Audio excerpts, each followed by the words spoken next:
It's 7:30 in the evening across India. Live from New Delhi, you're watching DD India Global, bringing you the day's big stories from across India and the world. I am Anil Thomas. Joining me now from Washington, D.C. is my colleague, Nick Harper. Nick, good to see you there. Good morning, Anil. It's 9 a.m. here in Washington, D.C. It's 3 in the afternoon across Central Europe. Coming up in the next 30 minutes, a plea from the US Vice President for a ceasefire in Gaza and a vote on making abortion a constitutional right in France. We'll have the latest. But first, the headlines. Israel decides to pause ceasefire talks with Hamas after disclosures on two key demands fails to make headway. Russia claims a German military leak provides Western involvement in Ukraine.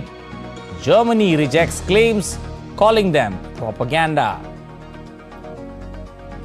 It's a global first. France set to make abortion a constitutional right, garners overwhelming public support.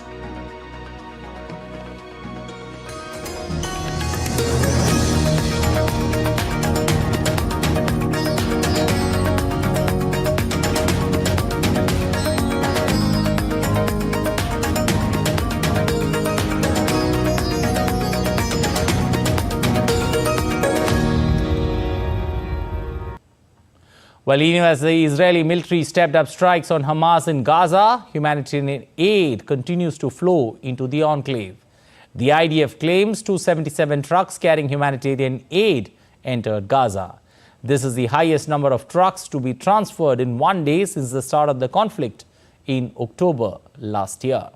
Israel has reiterated that its war is with Hamas and not with the people of Gaza, as it continues to facilitate the flow of aid into the enclave while expanding transfer capacity. Meanwhile, mediators and Hamas are in the Egyptian capital Cairo for talks on a new ceasefire. This, as Israel media reported that Israel boycotted talks after Hamas rejected its demand for a complete list of hostages that are still alive. The United States says that a 6-week pause would see the release of more Israeli hostages and prisoners. Meanwhile, families of the Israeli hostages held in Gaza are desperate for a breakthrough. It's like a hell, we are in some of a loop since the October 7. We have only one goal all these days, to bring him back alive to his family, to his children. This is the only thing that matters. Well, an anti-tank missile attack in northern Israel has injured 2 workers while killing 1, the emergency services have reported. The casualties, who were evacuated from the agricultural land near the border with Lebanon, all had sharp injuries, the ambulance service added.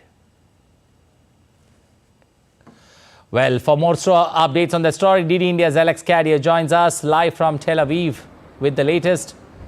Alex, where do we see the ceasefire talks headed now that Israel has decided not to attend them?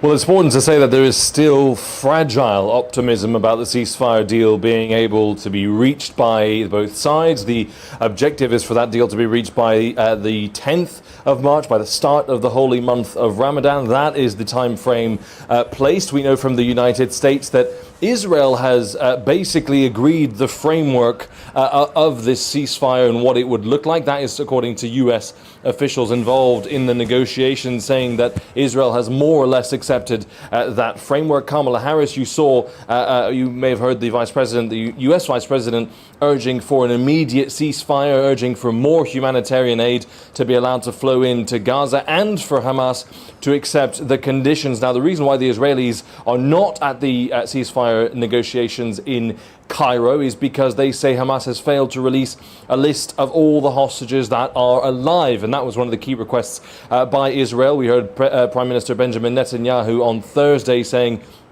he would like Hamas, or he wanted Hamas to release the names of all the hostages who would be released in this ceasefire deal, and that has not happened. Hamas has refused to do so. Some Hamas officials saying that the Israeli bombing campaign is the reason why they are not able to establish that list. So that is the detail of these negotiations. There is still fragile optimism. Hamas officials saying within 24 to 48 hours a deal could be agreed, but those negotiations are ongoing. Hamas also saying they will continue their talks with Qatar, with Egypt, with the United States in Cairo, and that deal will be, at least for now, getting closer.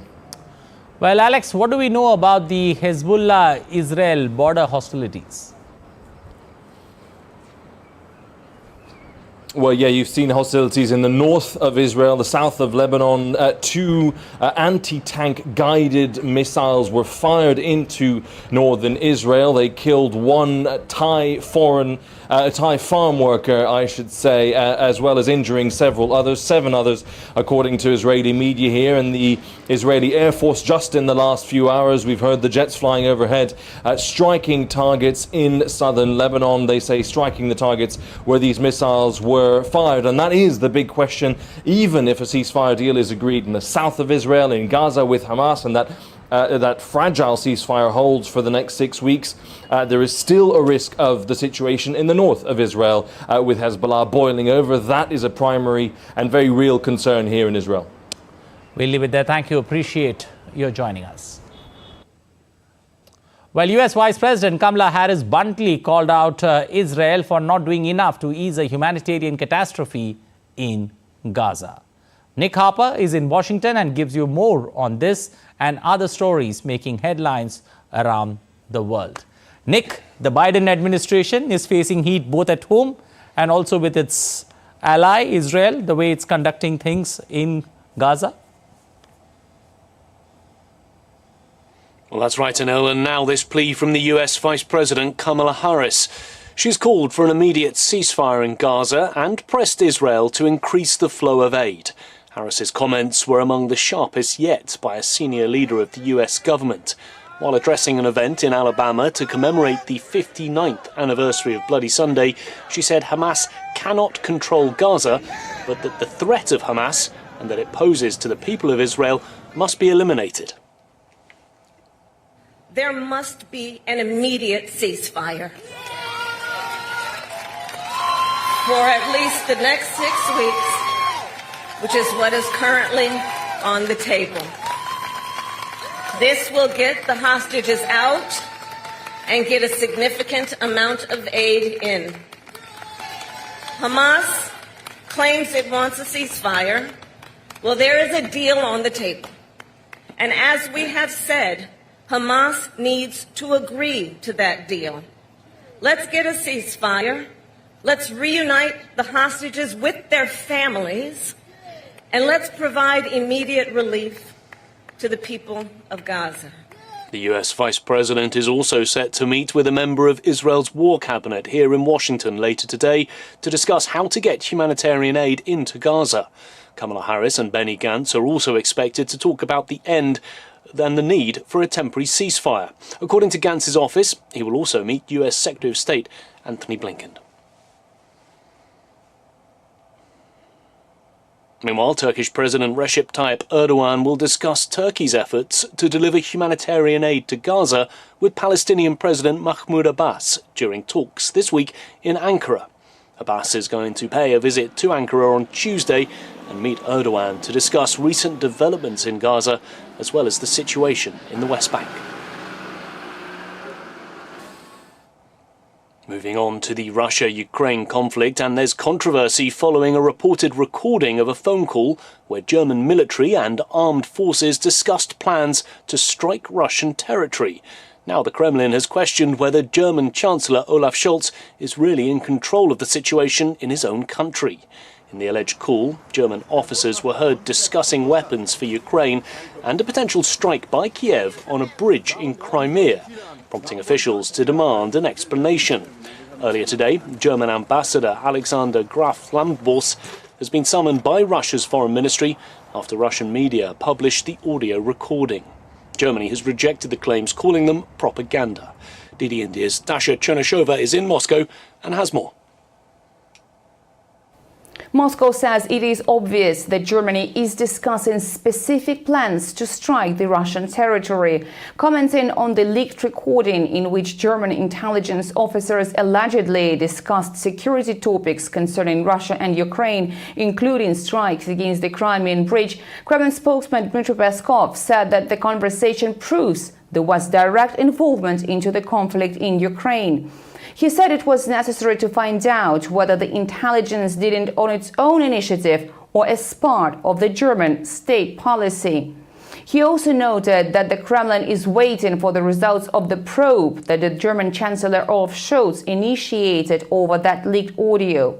German officials dismissed Moscow claims as absurd.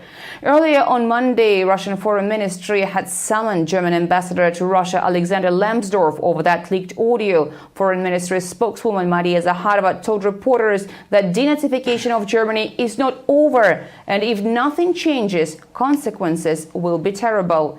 Dasha Chernashova in Moscow, reporting for DD India. To France now, where lawmakers are set to hold a final vote on inscribing abortion into their constitution as a guaranteed freedom.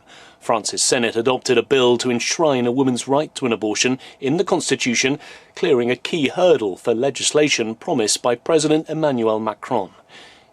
If the proposition garners 3/5 majority in the Special Congress, France will become the world's first nation to constitutionalize abortion. The move follows a US Supreme Court decision that reversed the ruling that recognised a woman's constitutional right to abortion. DD India's Ross Cullen reports from Paris.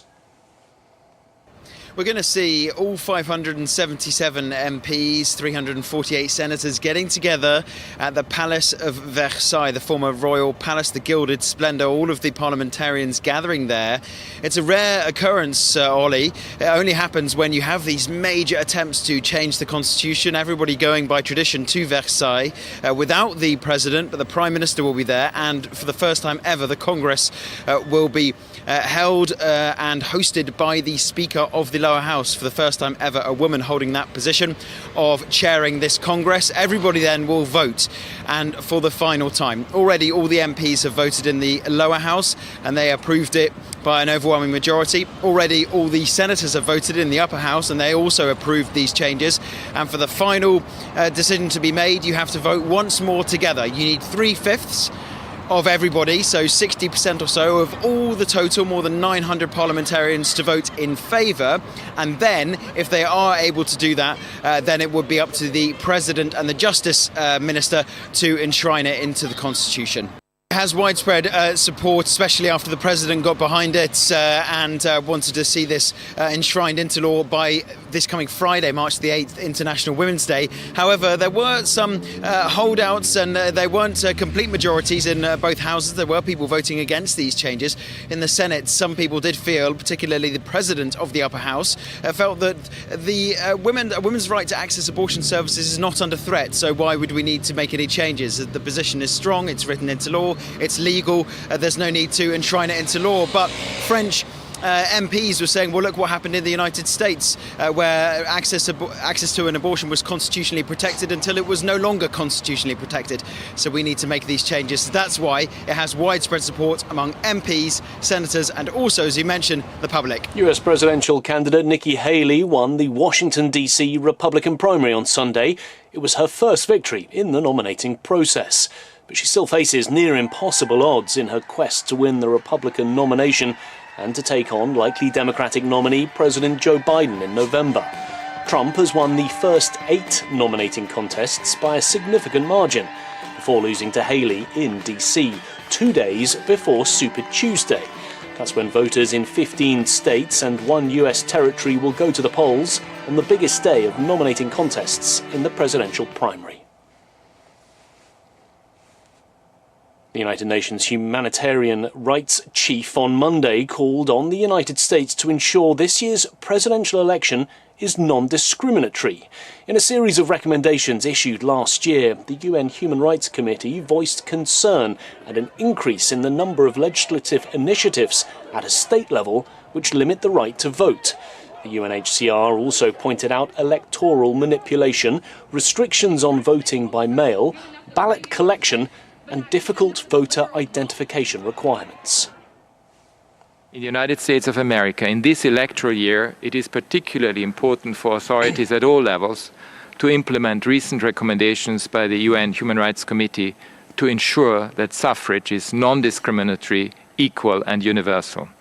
A 2021 presidential executive order acknowledges that disproportionate and discriminatory policies and other obstacles have restricted the right to vote for people of African descent and emphasizes the need to overturn them. A SpaceX rocket has launched 4 astronauts to the International Space Station for NASA on the Crew 8 mission.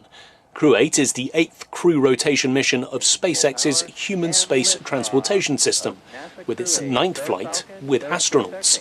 Over 200 science experiments and technology demonstrations will take place during Crew 8's mission that'll last approximately 6 months. Experiments will include using stem cells to create organoid models to study degenerative diseases, studying the effects of microgravity and UV radiation on plants at a cellular level. Well, that's it from me here in Washington. Anil, back to you in the studio. Thank you, Nick, for those updates. Well, still to come on DD India Global. The European Union fines Apple a record 1.8 billion euros or 1.95 billion US dollars for abusing its dominant position in the music streaming market. Philippines to push back ties with China if maritime interests ignored.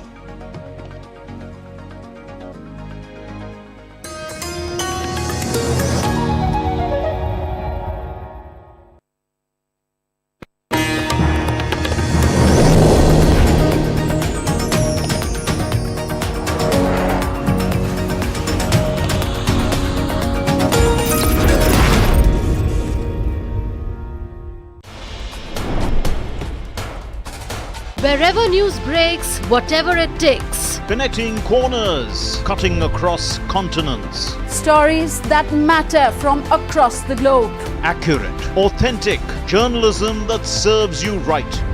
From politics to glamour, from sports to world affairs, with a fusion of aesthetics and substance. Introducing news in a new avatar.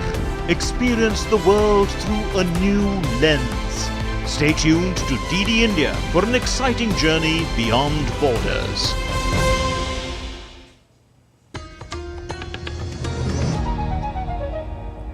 You're watching DD India Global. I'm Anil Thomas. India's Prime Minister Narendra Modi on Monday inaugurated and dedicated to the nation and laid the foundation stone on multiple development projects related to power, rail and road sectors worth more than 6.74 billion US dollars in the South Indian city of Adilabad in Telangana. Addressing the gathering, the Prime Minister reiterated the mantra of nation's development through the development of the states. He said, with a better economy, trust in the country grows and states too benefit from that as they get investment. केंद्र की हमारी सरकार राज्यों के विकास से देश के विकास के मंत्र पर चलती है। इसी तरह जब देश की अर्थव्यवस्था मजबूत होती है तो देश के प्रति विश्वास बढ़ता है, तो राज्यों को भी इसका लाभ मिलता है, राज्यों में भी निवेश बढ़ता है। आप लोगों ने देखा है कि पिछले 3-4 दिनों से पूरी दुनिया में भारत की तेज विकास दर इसकी चर्चा हो रही है। दुनिया में भारत ऐसी इकलौती ओनली बड़ी अर्थव्यवस्था बनकर उभरा है जिसने पिछले क्वार्टर में 8.4% की दर से विकास किया है। In Tamil Nadu, Prime Minister Narendra Modi was felicitated by Tamil Nadu BJP President K. Annamalai and other party leaders at a public event in Chennai. Addressing the event, Prime Minister criticized dynastic politics. परिवारवादी पार्टियां सिर्फ और सिर्फ अपने भविष्य की सोचती हैं, जबकि मोदी देश के भविष्य का सोचकर काम कर रहा है। परिवारवादी पार्टियों के समय देश के 18,000 गांव में बिजली नहीं थी। देश के 2.5 करोड़ से ज्यादा घर अंधेरे में थे। आप भी जानते हैं 21वीं सदी की बहुत बड़ी चुनौती एनर्जी सिक्योरिटी है। आज हमारी सरकार इस दिशा में भी तेजी से काम कर रही है। In good news for the Indian economy, global financial service agencies Moody's has raised India's GDP growth projections for 2024 from 6.1% to 6.8%. Moody's has attributed the strong growth to the government's capital spending and vigorous manufacturing activity in 2023. India's economy grew 8.4% during the October-December quarter, which surpassed the initial expectations at 6.6%. India's GDP growth is estimated at 7.6% for the year ending 31st of March 2024. A slight dip to 6.4% is expected in 2025. Apple has been hit with a nearly $2 billion EU antitrust fine for preventing music giant Spotify and other music streaming services from informing users of payment options outside its App Store. The European Commission's decision was triggered by a 2019 complaint by Swedish music streaming service Spotify over this restrictions and Apple's 30% App Store fees. Apple criticized the EU decision, saying it would challenge it. In Pakistan, Shehbaz Sharif took the oath on Monday to officially become the Prime Minister for a second time, nearly 4 weeks after an uncertain national election caused delays in the formation of a coalition government.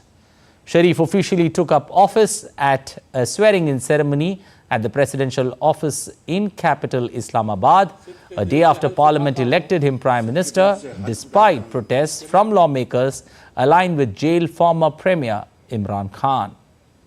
Shehbaz Sharif was a consensus candidate of the Pakistan Muslim League Nawaz and the Pakistan People's Party, receiving 201 votes, 32 more than what was required to become leader of the House in the 336-member parliament. Meanwhile, Pakistan's Election Commission on Monday ruled that PTI party, backed by former Prime Minister Imran Khan, is not eligible for extra reserve seats in the legislature. Meanwhile, Imran Khan's party leader said that he will challenge the Pakistan Election Commission's decision on reserve seats in court. The decision is another setback for Imran Khan, who is in prison following a string of convictions, despite his candidates winning the most number of seats overall in the Feb 8th elections.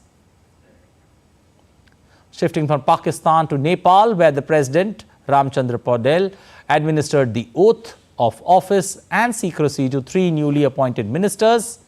Padam Giri from the CPN, Bahadur Tamang from CPN and Dol Prasad Aryal from the Rashtriya Swatantra Party took the oath of office and secrecy.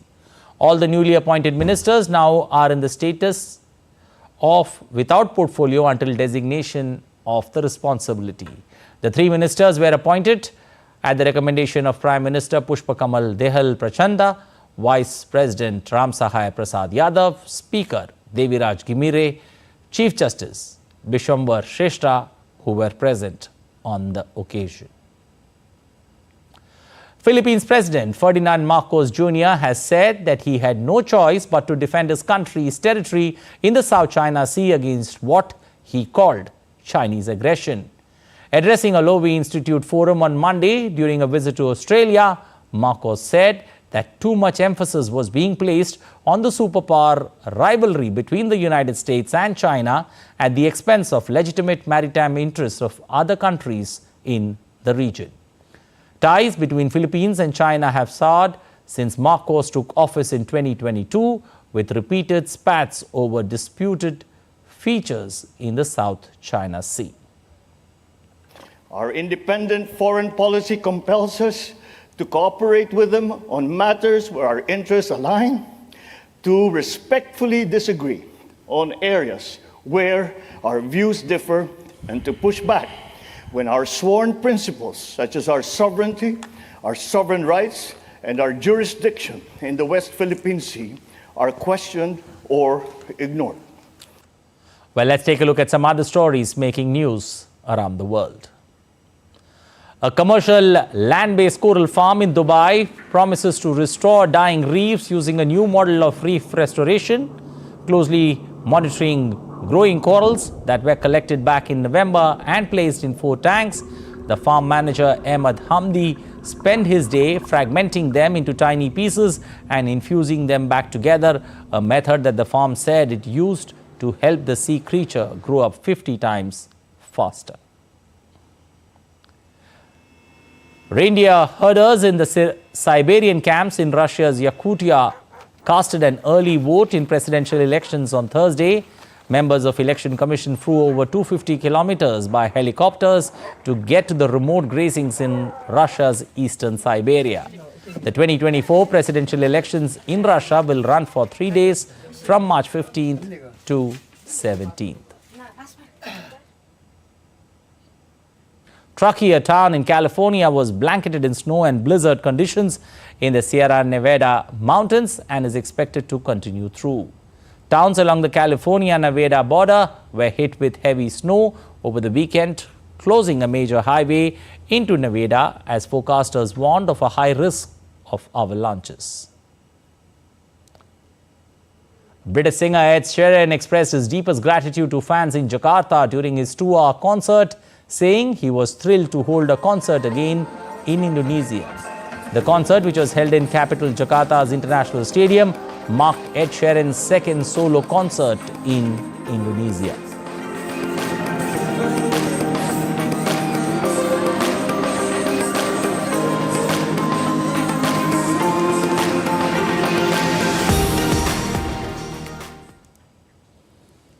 Well, that's all for this edition of DD India Global, but let us know your thoughts on the news of the day. You can connect with us on Facebook, X and Instagram. You can also find us online at ddindia.co.in. We're going to be back with more news as it breaks here on DD India. I'm Anil Thomas from all of us here in Delhi. Thanks for watching DD India Global.